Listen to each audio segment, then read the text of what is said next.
one of the reasons I wanted to do this talk is because I rarely find an artist that is serious about being in this business that isn't willing to do the hard work of getting properly trained so that they can execute whatever it is that they need to do to get the job done. However, what tends to happen a lot of times, and the reason I wanted to talk to you guys about these 3 subjects, which is working with inspired testing partners, that's one, approaching 6-figure artists for assisting jobs. And when I mean 6-figure artists, I'm talking about artists at the level of a Billy B, a level of a Dodonovic, a level of a Sam Fine, a Rennie Vasquez, a Sir John, an Oscar James for hair. So I want to talk about approaching 6-figure artists for assisting jobs. And I want to talk to you about thinking bigger. So when you start to think about building your book and finding and working with inspired testing partners, that means that you guys, and I'm assuming that 90% of the people that are here are either makeup, hairstyling, or manicurists. That means you guys are out there looking for photographers. And what tends to happen a lot of times is that you either get so frustrated looking for photographers that you decide to pay somebody. That's a problem. Another one is you work with whomever approaches you. You don't know where to find great photographers. And if you did know where to find them, you wouldn't know what to say to them. You won't step out of your comfort zone. And you don't have a working knowledge of the actual subject matter. I'm not talking about the shoot. I'm talking about a working knowledge of beauty, a working knowledge of fashion, a working knowledge of lifestyle, a working knowledge of the actual genres that are involved before you even begin selecting a photographer. Another one is not having a historical perspective. Remember what I'm talking about are the challenges, problems, challenges. And another one is not having a standard for you or them. See, all of these things play into a person's inability to find an inspired testing partner. When I say inspired, I mean somebody who's ramping it up and going straight to the top. For me, when I had the agency in LA, one of those people was Mike Ruiz. And if you don't know who that is, his name is Mike, Mike-Ruiz. This is a young photographer who started out just testing to build his book. And now he probably makes $25,000 a day. These are the kinds of people that you need to be working with. So why is there such a problem in finding them, talking to them, connecting with them? And what can we do about it? The first thing is that you have to get some knowledge about the neighborhood. Now, everybody that's on this call should have downloaded one of these. The neighborhood. And that is your sandbox.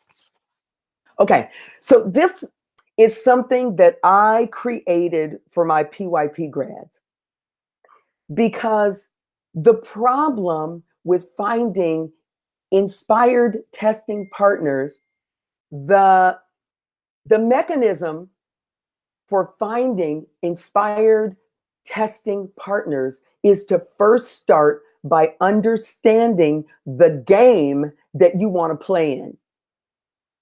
If you think about your neighborhood as a basketball game, so the importance of this visual is that every artist needs to understand who is in their sandbox. You need to know who's in your neighborhood. Whatever that neighborhood is, that neighborhood might be fashion, that neighborhood might be beauty, That neighborhood might be lifestyle. That neighborhood might be bridal. That neighborhood might be corporate. That neighborhood might be film, or that neighborhood might be television. It's awfully hard to communicate with people when you actually don't know who the important players are in that game. So let's use beauty as an example. It's not enough that you like makeup. It's not enough that you're a good makeup artist. In order for you to be able to find people that you can collaborate with, as opposed to just working with, so that when you go on the set, you feel like somebody's employee instead of somebody's collaborator, is that you have got to start educating yourself about who the players are in your neighborhood game. That requires you to do research. Now, you'll notice that in this sandbox, there are only 12 people there. I'm gonna, for sake of argument, I'm gonna say that I'm talking to a makeup artist. If you're a hairstylist, you just need to, switch it out. So you're a makeup artist. You're sitting right here in this sandbox. The outside of the sandbox is aspirational and inspirational.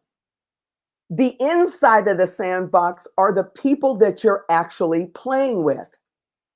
So on the outside of the sandbox, if you love beauty, what I want you to do is I want you to identify 3 of the top beauty photographers in the business.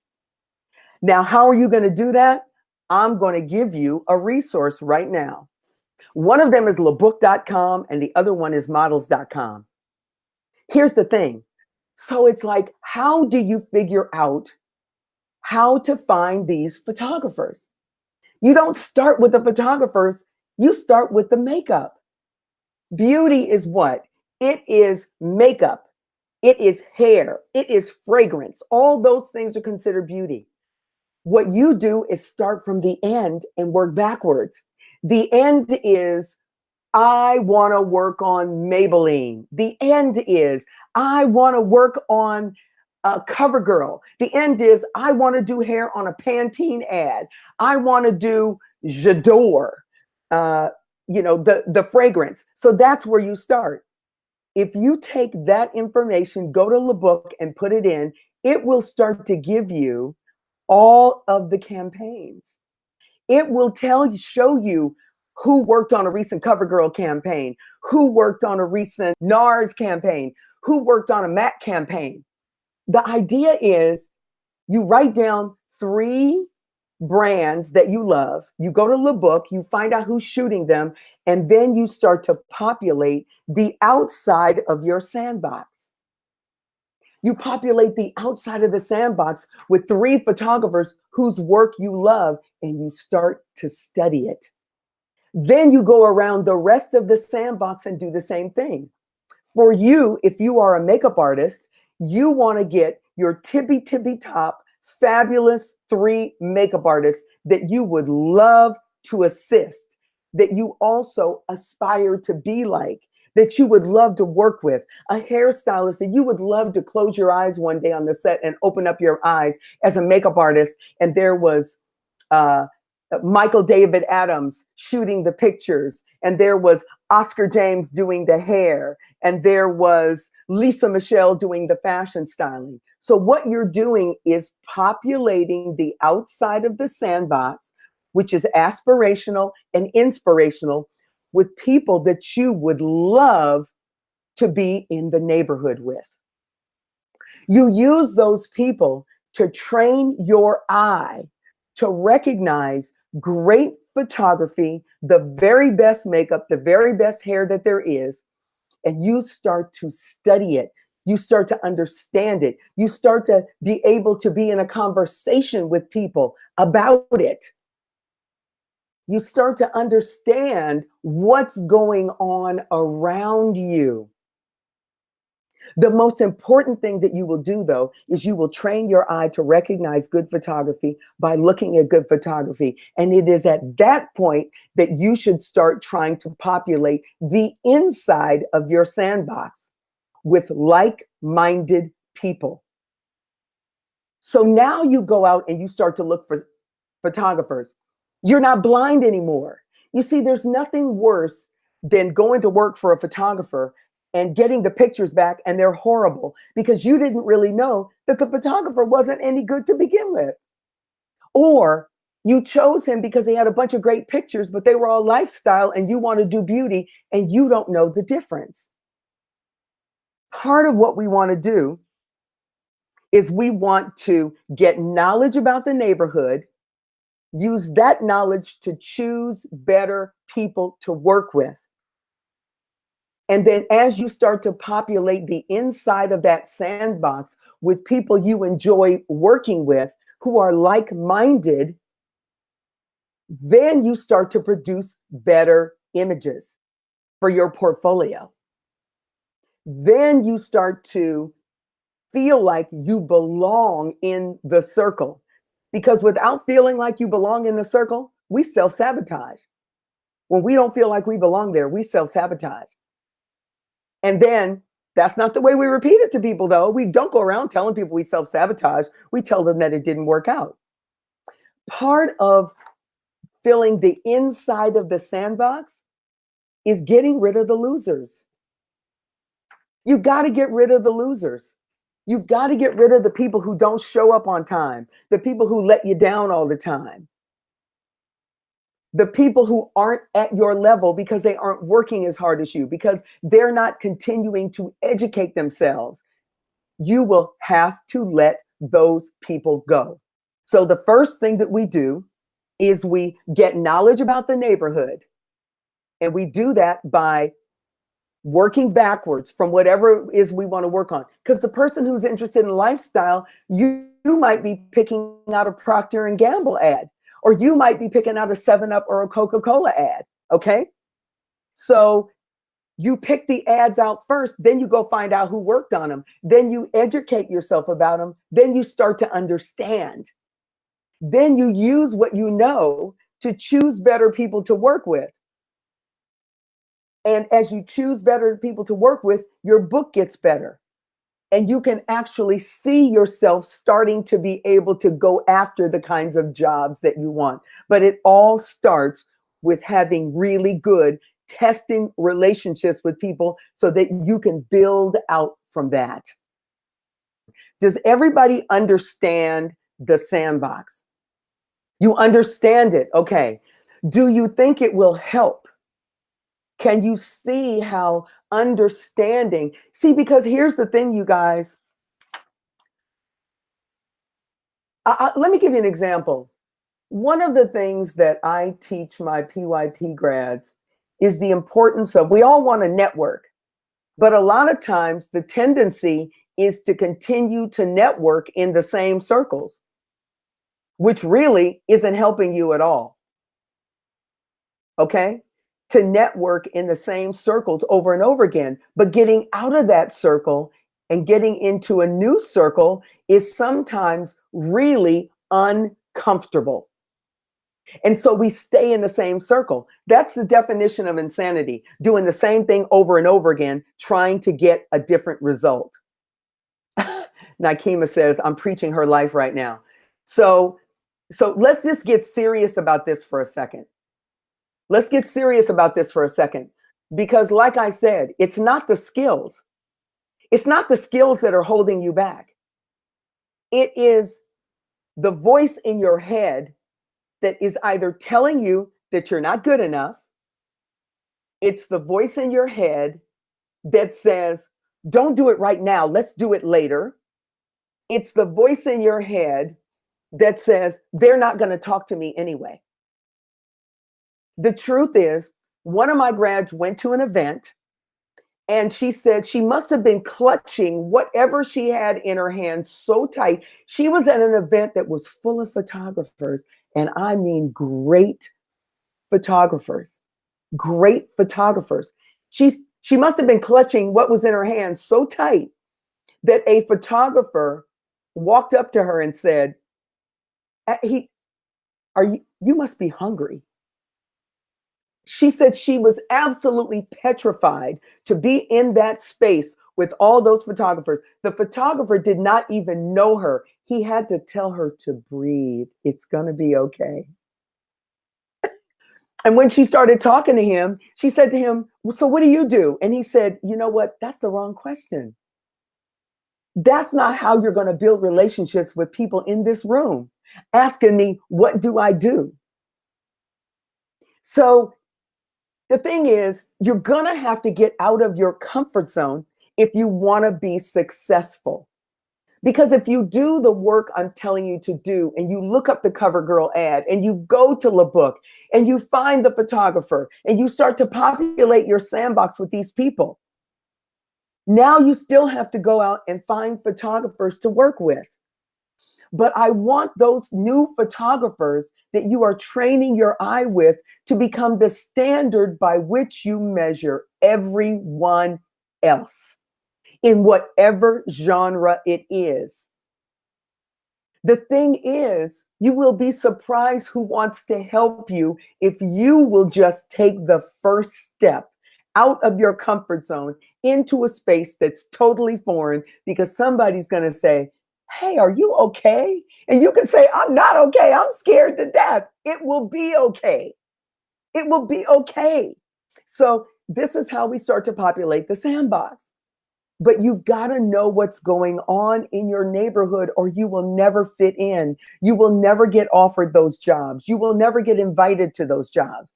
Standing behind you in the sandbox are those 3 people in your same discipline that you would like to assist. You have got to learn everything you possibly can about them. You got to go to their website. You got to look at the stuff that they're doing. You have to find out who their agency is. You've got to gather as much information as you can, because let me tell you something. And that's the next topic. Having the courage and confidence to approach 6-figure artists for assisting jobs. The problems, the battle is in your mind.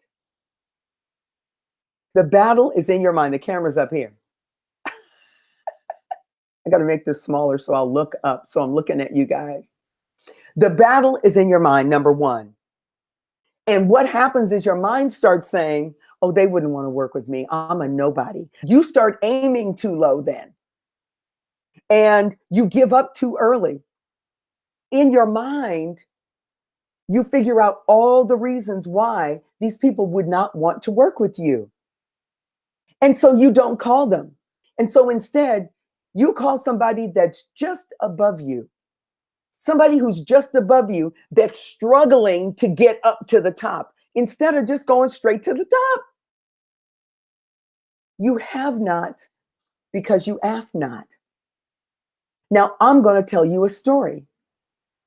When I got ready to write this 7th edition of the Hair, Makeup, and Styling Career Guide, there was somebody that I really wanted to do this for me, but I got inside my head and I didn't think that she would. Well, I got outside of my head and I sent her a message and I said, I don't know if you remember me, but many years ago, you bought one of my books. And I was wondering if you would consider writing the foreword for my book.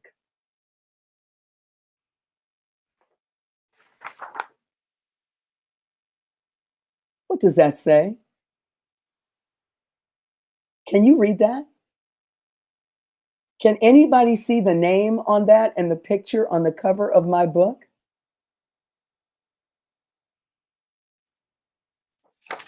That is Bobby Brown. Not the singer, the fabulous champion of women, entrepreneur, cosmetic guru, Bobby Brown. And do you know how? Because I asked her. Because I sent her a direct message on Instagram and I asked her. And she said she would be honored What I'm trying to tell you is that you have to get out of your own head. There's a woman by the name of Mel Robbins who wrote a book called The 5-Second Rule. And I want all of you to start employing the 5-second rule in your life. 5, 4, 3, 2, 1, blast off. You have exactly 5 seconds before your mind turns on you and convinces you that you're not good enough. Before your mind convinces you that they're going to say no. Before your mind convinces you that you should wait till tomorrow.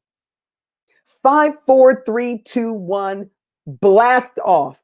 Ask the question, make the phone call, step up to somebody. But if you do the research first to find out who's in your sandbox and what they do and what they're about, and then you take the time to follow them on social media and listen more than you talk and ask more questions than you answer, then when you step to them, you are more than likely going to get a yes instead of a no. You'll get a yes, but let me tell you something, you're going to get some no's. I get no's all the time. Does it feel good? No. But if you realize that no is usually just no, not right now, try me again in a week or a month, or call me back tomorrow when I'm in a better mood. I'm here to tell you that you can do this. And the last thing about assisting is have a servant's heart. A lot of people have heard me say this before. If you go to assist somebody and they ask you to get them some coffee, get them some coffee. If I was at your house and asked you to get me some coffee, you'd get me some coffee. Don't think I'm not here to do that. Have a servant's heart. There is no better way to get up in the world, in this business that we're in, than by assisting somebody who is at the top of their game. And I'll tell you something. I've been coaching a young lady for about 3-4 months. I actually told her the other day, okay, go on, fly. You don't need me anymore. We did have one more session the other day, but she was doing a similar thing, sending out emails to assist people. See, let me tell you the thing about trying to assist people that are just a little above you. A lot of times they actually think you're a better artist than they are. They don't want you on their set. Sir John is not going to be feeling any kind of way about you assisting him. But the person who's only 1 or 2 levels above you, they're still trying to get their legs. This is why it's so important to assist people at the top. And they're usually easier to get to. They usually return your call more quickly as long as you approach them respectfully and kindly. Okay?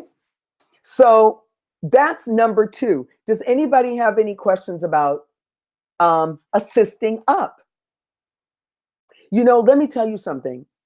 I think I didn't finish my chain of thought with the young lady that I've been helping, but she sent out a letter that I helped her create, and she sent it out to her 3 top artists, and one of them responded right away.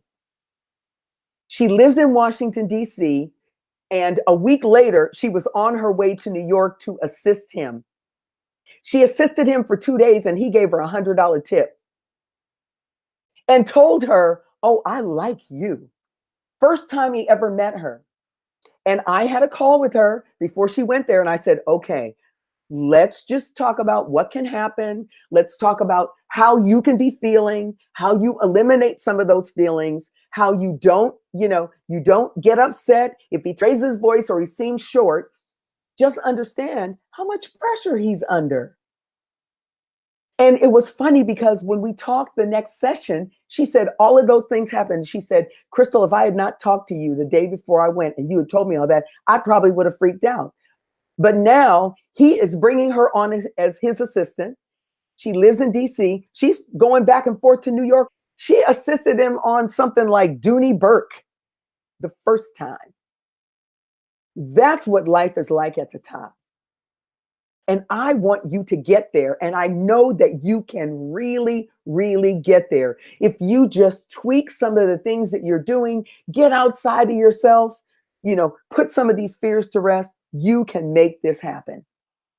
The next thing, about any questions about assisting? Assisting in Miami is good for what genre? Okay, go to all the agencies' websites in Miami and see what kind of work they're doing. That'll tell you what kind of work there is in Miami. That's so simple. Just go to Artist by Timothy Priano. Go to, I can't think of the Miami agencies off the top of my head, but find the agencies, go to the agencies pages, look and see what the artists are doing, and that will tell you what kind of work there is in Miami, what the genres are in Miami. Nikema says, what genres would you suggest for Houston assisting? Okay, what I suggest is you do what I just said. You've got to do your own research. First of all, okay, let me ask you this, Nikema. What do they have a preponderance of in Houston, Texas? What do they have in Houston? What is one of the biggest industries in Houston? Whatever the industries are, the biggest industries are what you're going to find. But I'll break it down for you because I'm going to break it down for everybody else. How many sports teams do they have in Houston? That tells you what kind of work there is in Houston. How many hospitals do they have in Houston? Now you're starting to see. You see, they have tons and tons of hospitals in Houston, doctors in Houston. So there's a lot of medical advertising in Houston. That is going to be considered lifestyle. That's the genre that Houston is, lifestyle. Let me tell you, wherever the clients require the artist to do makeup and hair, you're going to find a lot of lifestyle. And I want you guys to know that I've expounded on all of this information in this new edition of the Hair, Makeup, and Styling Career Guide, okay? I've expounded on all of it to make it easier, to give you the step-by-steps so you'll know exactly what to do.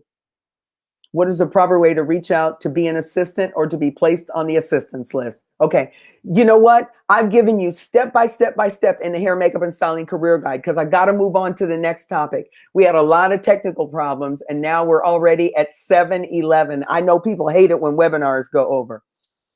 So the next one is how to stop thinking and dreaming small and realize your ambitions. The first thing that we want to do is identify the problems. The problems are we're not willing to do the hard work of planning because we don't know where to start. We think it's easier to make baby steps because we're not sure what to do to plan a bigger future. Oh, Beauty Cultures, you have the 3rd edition. Oh my God. This is the 7th edition, honey. Oh my gosh. Oh my gosh. Okay. So the problems are in terms of thinking bigger is that we don't know exactly how to plan a bigger future. And so it just becomes easier to stay small. Another one is we use time as an excuse. I would do it, but I don't have time. And I always say you have the same amount of time as Barack Obama. Okay, you got the same amount of time as Barack Obama. And the next thing is up whatever it is that we want to do so big in our heads that we then cannot figure out how to tackle it. Here is what I want to suggest to you. You've heard me say it before. Plan to work and work the plan. Planning requires that you write something down. Planning is going to require that you take the time to write it down. But I'm going to give you a very, very simple method and a way to write things down so that you do not become overwhelmed. On one single piece of paper, no matter how big this thing is, you only need to come up with 1 to 5 intentions and then 3 actions for each intention. 1 to 5 intentions to go along with the goal, and then 3 actions for each intention. See, what happens a lot of times is even if we figure out what it is that we want to do, then we get a sheet of paper like this, and we've got the big goal up here. And then, so here's an example. So the big goal is working on a CoverGirl campaign. The intention for that goal is to add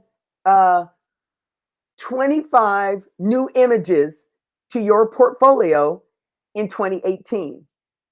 The actions are identify 2 new photographers. The actions are go to the School of Visual Arts to find the photographers. And then the action is to research who's working on those campaigns right now, and stop. And stop. Don't make a laundry list of stuff that you have to do. Write down the goal on top, write down the intention, and then write down the 3 steps that you're going to take to manifest that one intention.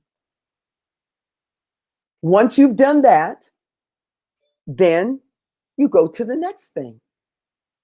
And then you go to the next thing, and you keep your sheets so that you can look back, so you don't start beating yourself up saying, oh, I didn't get anything done. You know, this is just taking too long. No, you keep your sheets, put them in a binder so you can look back, so you can pat yourself on the back for the progress that you are making. You see, none of us gets anywhere without creating a plan and writing it down. But when we don't write it down, it's because we don't really think we can do it. There's a guy by the name of Neil Fiore, and he wrote a book called The Now Habit. Oh, I love this book. And in The Now Habit, what he says is, yes, you know what the goal is, and you got it in front of you, but you keep finding other things to do. Clean the closet, go to the dry cleaners, go pick up your kids, all these things you have to do instead of actually working on that goal, because you make it so big, you can't figure out how to tackle it. He said, all you got to figure out how to do is work on it for 15 minutes. If you start to work on it for 15 minutes, the finishing will take care of itself. Oh, Nikema said, this is so good. This is my first webinar. You guys, I haven't done anything in so long. I just felt so out of touch. I felt so out of touch. So come on, let's have some questions. Let's have some questions. I can actually, I've got 2 screens open here. You know why? Because we are tackling the technology. But guess what? This Hangout is not for me next time. It's not for me. Oh, Tish says, I'm a pro. Thank you. Thank you. Okay. We covered 3 different topics. One of them is how to stop thinking and dreaming too small so you can realize your ambitions. One of them is having the courage and the confidence to approach 6-figure artists for assisting opportunities. And then the first one was finding and working with inspired testing partners to build your portfolio. Those are the 3 things we talked about. Who has got questions about those 3 things?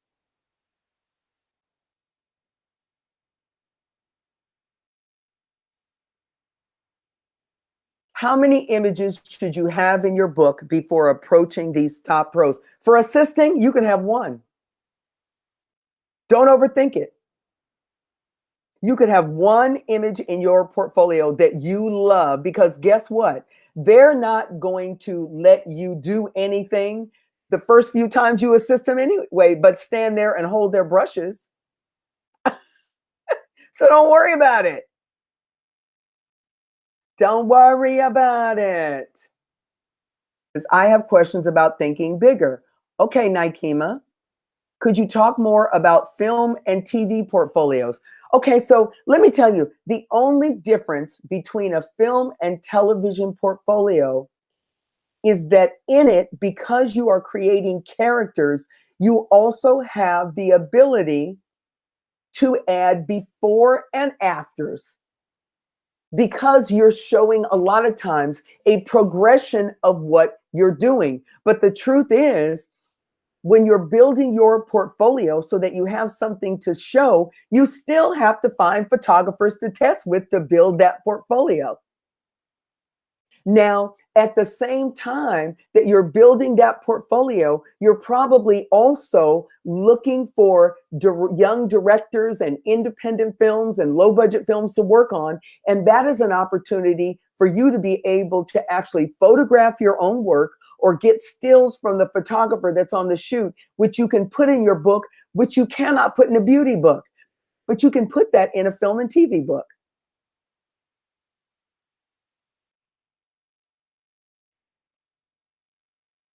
Oh, Tish says, tomorrow I'm reaching out to photographers. Okay, Tish, but I want you to populate that sandbox. See, the thing about these webinars is that everybody's in a different place. Some of you are just building your portfolios. Some of you already have the portfolios. Some of you are in transition. The thing is, I'm trying to meet you where you are. If you're just starting out, you can take the information I gave you from scratch. If you already have a portfolio, you can start going back through your portfolio. You can start looking at photographers maybe you had an opportunity to work with because you got hired, but they never called you back. And you don't really know why, but you really love that person's work. There's an opportunity for you to go back and look at that person's work, study the work, because studying the work gives you something to talk to them about. You know, I redid the photographer's chapter in the hair, makeup, and fashion styling career guide because I really felt like that there was something that was missing that I needed to give you guys to facilitate better testing relationships. Oh, Tish. How many, let's see, this thing is, did that help you, Veronica? Can you assist with no book? Yeah, you can assist with no book. Yeah.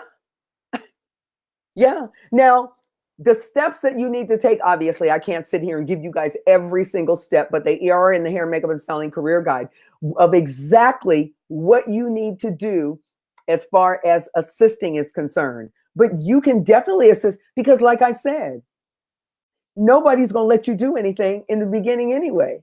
They're going to check you out. They're going to see if you know how to behave on the set. They're going to see if you start chattering too much. They're going to listen. You can go to assist somebody and they find you talking too much with the crew and you just never get to come back. Deshaun Hatcher has a book out called Assisting Rules, and it's got some good stuff in it. I think my perspective on assisting and how you do it a little bit different, but it's worth it to get that book and then to compare it and actually pull the best of what you get from that and from the hair, makeup, and fashion styling career guide. Let's see. Very swimwear and catalog. Tampa. Right. Oh, you're very welcome, Veronica. What advice do you have for a hairstylist and makeup artist in reference to balancing both and getting hired for both? Well, that depends on what market you're in. The thing is, Tish, that some people are in markets where doing hair and makeup are required. But let me tell you something. One of my grads, her name is Christy Guy. Christy wrote a whole section in the new book called How to Get Work in Your Own Backyard. But what it is not just getting work in your own backyard, understanding what work there is in your own backyard, because guess what? She lives in Kansas City.